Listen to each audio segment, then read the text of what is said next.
आणि सर्व खासदारांची बैठक होऊन त्यामध्ये साधारण पक्षाची लाईन काय ते सांगितलेलं होतं। आज सकाळी मंत्रालयात गेल्यानंतर तिकडची कामं उरकून साहेब इथं होते म्हणून साहेबांना भेटायला मी प्रफुल्लभाई आणि आपले प्रांताध्यक्ष जयंतराव आम्ही आलो होतो, चर्चा केली। आज आम्ही 6:30 वाजता राज्याचे मुख्यमंत्री उद्धव ठाकरे साहेबांच्याकडे मातोश्रीला भेटायला त्या ठिकाणी जाणार आहोत।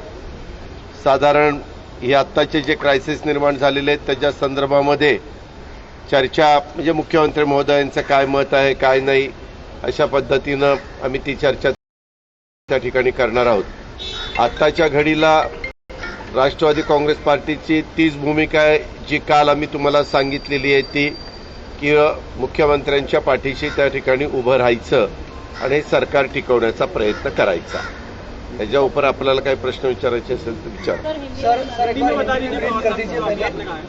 सर, जे 12 आमदारांचं निलंबन झालेलं आहे त्याविषयी काय प्रमुख भूमिका आपल्या मांडण्यात? निलंबन कुणाचं झालंय? म्हणजे ज्यांची पत्रक आलं होतं, जे काही विधिमंडळाच्या संदर्भातलं असेल त्याबद्दलचा निर्णय विधिमंडळाचे प्रभारी अध्यक्ष विधानसभेचे हा निर्णय ते त्यांचा घेतील, कारण त्याच्यामध्ये सरकार म्हणून आम्हाला कुणाला बोलण्याचा काडीचा अधिकार नाही। ते विधिमंडळाच्या एरियातल्या संदर्भातलं ते काम आहे, त्याच्यामुळे ते त्याच्याबद्दल काय असेल ते त्यांना तुम्हाला विचारावं लागेल। पण आमची भूमिका मात्र एकंदरीतच ते काय म्हणतात, बाबा आम्ही शिवसेनेचेच आहोत असं तिकडे गेलेली लोक सांगतात। त्याच्यामुळे शिवसेना, राष्ट्रवादी काँग्रेस आणि काँग्रेस या 3 लोकांचं मिळून बहुमत आहेच, ते जर शिवसेनेचे आहेत तर, आणि मुख्यमंत्री उद्धव ठाकरे साहेब आहेत। बैठक में वैसा कुछ हुआ नहीं। बैठक में कल ही हमने जो बताया वही हमारी पार्टी की लाइन है। हमारे चीफ मिनिस्टर उद्धव ठाकरे जी के पीछे राष्ट्रवादी कांग्रेस पार्टी के सब विधायकों ने उनको सपोर्ट देने का, और आज हम चीफ मिनिस्टर साहब को, क्योंकि बीच में उनको कोरोना हुआ था इसीलिए उनको हमने वहाँ मिलने के लिए हम गए नहीं थे, लेकिन आज 6:30 बजे पवार साहब, प्रफुल्ल भाई, मैं और जयंत पाटिल उनको मिलने के लिए जा रहे हैं, बात करने के लिए उनका क्या कहना है, उनका आगे की लाइन ऑफ एक्शन क्या होनी चाहिए। दादा, अभी लगातार शिंदे ग्रुप की तरफ से मीडिया से फोन पर जो बातचीत की है, उनका कहना है कि 40 शिवसेना के विधायक उनके पास है, साथ साथ में इंडिपेंडेंट भी 9-10 है, लगभग 50 के करीब। अब सवाल ये उठता है कि 2/3 बहुमत शिंदे ग्रुप के पास में है, तो ये सरकार तो अल्पमत में आ गई। अरे वो शिवसेना के हैं ना, आपने भी क्या बताया कि वो शिवसेना के विधायक है, तो अभी चीफ मिनिस्टर भी शिवसेना के हैं और उनको सपोर्ट दिया है राष्ट्रवादी कांग्रेस पार्टी ने और कांग्रेस ने, तो पूरी मेजॉरिटी है ना। दादा, सवाल यहाँ स्पष्टपणे म्हणतायत की आम्हाला काँग्रेस आणि राष्ट्रवादीचा साथ नको आहे म्हणून, त्याबद्दल तुमचं काय म्हणणं आहे? उसके बारे में उन्होंने क्या कहना चाहिए क्या नहीं कहना चाहिए वो उनका अधिकार है। उन्होंने पार्टी फ्लोर पे पार्टी के जो चीफ है उनको बताना चाहिए। दादा, एक नैतिकता सवाल पर सवाल ये उठता है कि गिरवाळांना जे पत्र म्हणजे बोलणं झालंय त्यांचं म्हणणं असं आहे की आमच्याकडे 40 आमदार जर आहेत तर आम्ही मेजॉरिटीमध्ये आहे, आणि जे आमचं गटनेतेपद रद्द करा असं म्हणतायत ते स्वतः त्यांच्याकडे आमदार नाहीये, तर मग याच्यात तांत्रिकदृष्ट्या मी त्याच्याबद्दल तुम्हाला आत्ताच सांगितलं की विधिमंडळाचा जो एरिया आहे, विधान परिषदेच्या बद्दलचा काही इश्यू निर्माण झाला तर त्याबद्दल विधान परिषदेचे विद्यमान सभापती रामराजे नाईक निंबाळकर साहेब निर्णय घेऊ शकतात, आणि विधानसभेमध्ये काही निर्णय झाला तर विधानसभा अध्यक्षाची जागा रिक्त असल्यामुळे प्रभारी अध्यक्ष हे उपाध्यक्ष आहेत, ते त्याबद्दलचा निर्णय घेऊ शकतात। आता त्यांच्या पुढे काही पेपर्स आल्यानंतर ते त्यांच्या सगळ्या ऑफिसची चर्चा करू शकतात, ॲडव्होकेट जनरलला सल्ला मागू शकतात, तज्ञ वकिलांचा सल्ला घेऊ शकतात, कारण ते सगळं त्यांना उत्तर देत असताना त्या पद्धतीनंच दिलं गेलं पाहिजे। कायद्याच्या नियमाच्या सगळ्या चौकटीमध्ये ते असलं पाहिजे की नाही। दादा, ऐसा लगता है कि लगातार विधायक है वो ये आरोप कर रहे हैं कि एनसीपी सरकार खतरे में है, इसलिए राज्यपाल को हस्तक्षेप करना चाहिए कि गलत फैसले ना लिए जाए। आज गवर्नमेंट मेजॉरिटी में है, इसीलिए गवर्नमेंट को पूरा फैसला लेने का अधिकार डेमोक्रेसी में है और गवर्नमेंट ले रहे हैं। उन्होंने उदाहरण दिया है कि जिस तरह पुलिस भर्तियों में पुलिस के ट्रांसफर में भ्रष्टाचार के आरोप लगे थे, फटाफट जो ट्रांसफर और फैसले हो रहे हैं उसमें कहीं भ्रष्टाचार की गुंजाइश है, इसलिए राज्यपाल नहीं, उसके बारे में ये जो आप अगर गवर्नमेंट में होते और मेजॉरिटी में होते तो आपको अधिकार ही है, मिनिस्टर को अधिकार है ना, उस मिनिस्टर को जिस डिपार्टमेंट का काम हो रहा है उस डिपार्टमेंट के मिनिस्टर को अधिकार है। फाइनल अधिकार तो चीफ मिनिस्टर का रहता है। एक नाथ शिंदे और उनके ग्रुप ने कौन सारे मिनिस्टर्स हुए हैं? अजित पवार यहाँ है, उद्धव ठाकरे जी यहाँ है, जयंत पाटिल यहाँ है, दिलीप वळसे पाटिल यहाँ है, राजेश टोपे यहाँ है, अशोक चव्हाण, बाळासाहेब थोरात, वर्षा गायकवाड, सब हम यहाँ है। दादा एक सवाल सिर्फ बताइए, लगातार शिंदे ग्रुप के विधायक आरोप लगा रहे हैं कि कांग्रेस एनसीपी उन्हें सहयोग नहीं करती थी और कहीं ना कहीं उनके विधायकों को मंत्रियों को मदद नहीं मिलती। ऐसा क्या चल रहा था कि आप लोग ये देखो ऐसा आपको एक मालूमात होनी चाहिए। आप समझो अर्बन डेवलपमेंट डिपार्टमेंट के मिनिस्टर हो, ये होम डिपार्टमेंट के मिनिस्टर है, वो आरडीडी मिनिस्टर है, तो वो मिनिस्टर को पूरा अधिकार उनके पास रहता है, दूसरे किसी को नहीं जाता।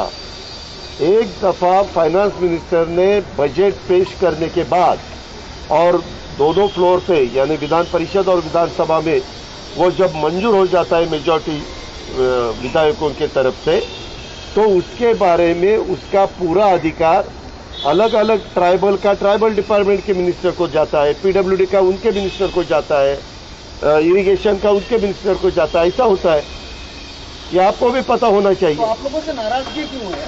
अभी उनके मन में क्या है, उन्होंने as a chief minister Uddhav Thackeray ji को बताना चाहिए कि ऐसा ऐसा प्रॉब्लम है। इसी से जुड़ा मेरा सवाल है, आपने 2019 नवंबर 2019 में 3 पार्टियों की सरकार चलाना है, 2 पार्टियों की सरकार चलाई जाए, 3 पार्टियों की सरकार चला पाना जो है मुश्किल है, तो क्या ये जो कुछ भी हो रहा है ये उसी का नतीजा? आपको एक पता है, जब अपने एनडीए की सरकार देश में थी तो 25 पार्टियों को लेके वाजपेयी साहब ने सरकार चलाई ना।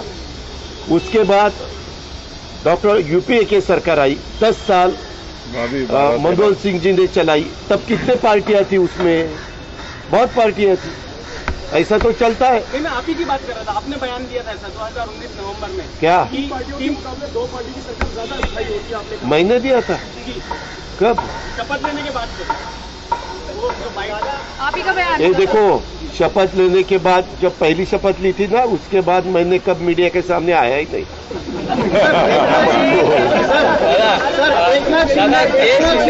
दादा जे शिंदे म्हणतायत आमच्या मागे महाशक्ती त्यांच्याशी संपर्कात आहे, कोण ही महाशक्ती असू शकते जी नॅशनल पार्टी आहे असं तुम्हाला वाटतं? मला काही वाटत नाही।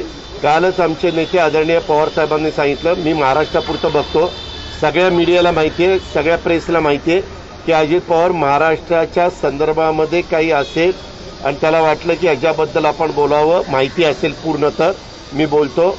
बाकीच्या आउट ऑफ महाराष्ट्राच्या बाहेर बोलण्याचा मला अधिकार नाही। त्याच्याबद्दल आमच्या पक्षाच्या तर्फे प्रफुल्लभाई असतील, सुप्रिया सुळे असतील, आदरणीय पवार साहेब असतील, ये सगळे लोग बोलत असतात। सर, एक नाथ शिंदे ग्रुप ने डेप्यूटी स्पीकर पर नो कॉन्फिडेंस जताया मीडिया से बात करते हुए, उसके बारे में क्या है? उसके बारे में आप किसी के भी ऊपर नो कॉन्फिडेंस जता सकते हैं, लेकिन वो मंजूर होना चाहिए ना। ऐसे तो मैं 32 साल हो गए विधायक हूँ, बहुत दफा स्पीकर के बारे में, डिप्टी स्पीकर के बारे में, सभापति के बारे में, उपसभापति के बारे में ऐसा प्रस्ताव आता है और बाद में विड्रॉ भी हो जाता है, कभी कभी मंजूर हो जाता है। मंजूर होने के बाद उनको वहां से हटाना पड़ता है। इतक्या वर्षापासून आपण स्वतः राजकारणात आहात, सक्रिय राजकारणात आहात, 40 आमदारांनी जे आरोप केलेले आहेत त्याच्याकडे तुम्ही कसं बघता? तुमचा अनुभव काय आहे? मुख्यमंत्री उद्धव ठाकरे यांच्याबद्दल तुमचं वैयक्तिक मत काय दादा? मुख्यमंत्री उद्धव ठाकरे साहेबांनी गेले 2.5 वर्ष सगळ्यांना बरोबर घेऊन हे सरकार त्या ठिकाणी चालवलं। त्याच्यामुळे देशाच्या पातळीवर ज्यावेळेस वेगवेगळ्या राज्यांच्या मुख्यमंत्र्यांची लिस्ट फायनल पेश केली जायची, त्याच्यात बऱ्याचदा महाराष्ट्राच्या मुख्यमंत्र्यांचा 4था, 5वा, 3रा अशा प्रकारचा नंबर असायचा. ते नंबर आम्ही देत नव्हतो. देश पातळीवर कुठली जी एजन्सी असेल ते चर्चा करायचे. याचा अर्थ काम चांगलं चाललेलं होतं. करोनासारखं एवढं मोठं संकट होतं, जागतिक पातळीवरचं होतं, त्याच्यातनं पण महाराष्ट्राला बाहेर काढण्याच्या करता जे काही कार्यक्रम घेतले गेले ते अतिशय व्यवस्थितपणे त्यांच्या नेतृत्वाखाली राबवले गेले. जे समस्या 2.5 वर्षाच्या काळामध्ये आल्या त्या सगळ्या समस्यांना योग्य पद्धतीनं उत्तर देण्याचं काम, ते हाताळण्याचं काम, त्याच्यातनं महाराष्ट्राला पुढं नेण्याचं काम त्यांनी त्यांच्या परीनं केलं. राष्ट्रवादी काँग्रेस पार्टी यांनी पूर्णपणे सपोर्ट करून त्यांना त्या कामामध्ये सहकार्य केलं. काँग्रेस आणि राष्ट्रवादीला सांभाळायच्या नादामध्ये मुख्यमंत्री स्वतःच्या आमदारांकडे दुर्लक्ष करून बसले असं तुम्हाला वाटतंय? अजिबात वाटत नाही. अजय दादा, आता राज्य कोण बघते? मुख्यमंत्री वर्षावरती नाही. एक मिनिट, तुम्हाला एक माहिती आहे, 2.5 वर्षामध्ये मुख्यमंत्री किती वर्षावरून त्यांनी कामकाज पाहिलं आणि किती वर्ष मातोश्रीवरून पाहिलं? सुरुवातीचं तर 1 वर्ष जवळपास मातोश्रीवरून पाहिलं. कामकाज चालू होतं ना, सरकार चालू होतं ना, बातम्या तुम्ही देत होता ना, ब्रेकिंग न्यूज दाखवत होता ना. दादा, अजय दादा, अरे एकाने शिवसेना की बात. एक मिनिट, आपल्याला नेहमी मी सांगत असतो, पवार साहेब आमचं दैवत आहे, आमचे सर्वोच्च नेते. साहेबांनी एखादं स्टेटमेंट केल्यानंतर त्याच्याबद्दल प्रतिक्रिया देणं ही माझी लायकी नाही. मी त्याबद्दल बोलणार नाही. अजय दादा, शिवसेना की बगावत बीजेपी का क्या रोल देखते हैं आप? क्या आपको लगता है कि बीजेपी है इस पूरे शिवसेना में जो फूट पड़ी हुई है उसके पीछे भारतीय जनता पार्टी? उसके बारे में मैंने मेरा बयान कल दिया है. उसके बाद हमारे नेता पवार साहब ने भी बयान दिया है. महाराष्ट्र में जितनी जानकारी है उसके बारे में मैंने कल तक तो मुझे जो देखने को मिला वो मैंने बताया. दादा, एक सवाल यहाँ पर हिंदी में कि अगर आप लोगों के पार्टी में भी क्या ये बात चर्चा होती है कि अगर शिवसेना में 40 से ज्यादा विधायक इस बात को लेकर नाराज है कि एनसीपी के मंत्री या एनसीपी कांग्रेस के विधायकों की वजह से उन्हें तकलीफ है और अब वो लोग उद्धव ठाकरे का भी साथ छोड़ रहे हैं, उनकी पार्टी टूट रही है, तो क्या नैतिकता के आधार पर आप लोगों को खुद पीछे हट जाना चाहिए ताकि उद्धव ठाकरे की पार्टी बनी रहे? और अरे हमने कल नहीं बताया ना बाबा, पवार साहब ने बताया, मैंने बताया, हमारे प्रांताध्यक्ष ने बताया, राजेश टोपे जी ने बताया. हमारे पार्टी का support as a chief minister के नाते उद्धव जी के पीछे है, उनके साथ है हम सब.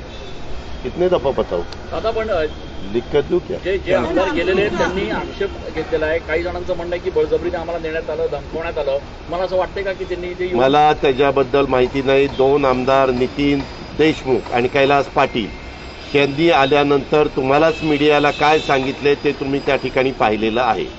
त्याच्यामुळं मी IQ बातमीवर जी माहितीच मला नाही त्याबद्दल माझ्यासारख्यानी वक्तव्य करणं उचित दिसत नाही. नाही, पण त्यांनी समोर येऊन बोललं पाहिजे असं तुम्हालाही नाही, वाटतं? त्यांनी हे का डेमोक्रेसीमध्ये आपल्याला प्रत्येकाला अधिकार आहे ना. संविधानाने, कायद्याने, घटनेने, बाबासाहेब आंबेडकरांनी आपल्याला तो अधिकार दिला आहे. त्याच्यावर ज्याला कुणाला जे काही वाटतं त्यांनी यावं, सांगावं. आणि जे पब्लिक फिगर असतात तर त्यांनी सांगितलंच पाहिजे, कारण पब्लिक फिगर आहे, जनतेमधनं ते निवडून गेलेले आहेत. 5 लाख लोकांचं ते प्रतिनिधित्व करतात. त्यांना ज्यांनी निवडून दिलेले ती लोक देखील आपले आमदार कुठं गेलेत, काय गेलेत, देवदर्शनाला गेलेत, अभ्यास करायला गेलेत, आराम करायला गेलेत, काय करायला गेलेत, त्या महाराष्ट्राचं हित कसं पुढं जपायचं ते अतिशय महत्वाची चर्चा करायला गेलेत. कशाला गेलेत? दादा, या बंडखोर आमदारांना आपण काय सल्ला द्याल? ती माझ्या पार्टीचे नाहीत, त्याच्यामुळे मला सल्ला देण्याचा काडीचा अधिकार नाही. राष्ट्रवादीचे असते तर सल्ला दिला असता. धन्यवाद. आज 6:30 चर्चा.